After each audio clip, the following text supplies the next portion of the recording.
Зголемена откупна цена на тутунот може да ги врати производителите на полето. Од Сдруженијата сметаа дека доколку откупот на тутунот изнесува од 300 до 350 денари по килограм, исплатливоста од производството ќе се зголеми, а со тоа интересот на младите да останат на нивите. Последниве години откупната цена изнесува околу 215 денари. Површините речиси овие 5-6 години се тука некаде.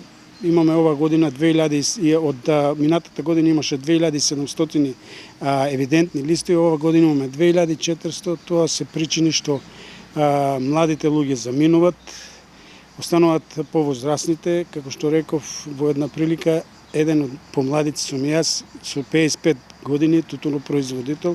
Значи од 50 до 50 до 70 години се производителите на тутун. Младите заминуваат во странство, тоа е жално. Но ако се покачи цената, како што реков, просечна цена да дојде 300 до 350 денари, тогаш ќе се размислат и младите дали ќе одат и ќе останат во земјата да се обработуваат тутун.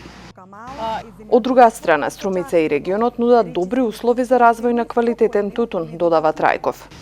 Па вака можам да кажам дека просечната цена тие години доаѓа околу 215-220 денари. И на ниво на Република Македонија ние се движиме туку во средината 210-212, значи имаме квалитетен тутун, бидејќи кај нас се рано засадува, се бере целосно тутунот, ги има оние квалитетни последни берби, ги имаме, значи имаме добри услови, како временските услови што дозволуваат, има сонце, се исушува се и има квалитетен тутун. Во реколтата 2018 на ниво на Македонија засејани беа 14.802 хектари со тутун, а склучени 34.104 договори со 9 откупни компании. Подрачните единици на Министерството за земјоделство пријавија 23.430 евидентни листови. Вкупната договорена количина изнесуваше над 29.000 тони тутун.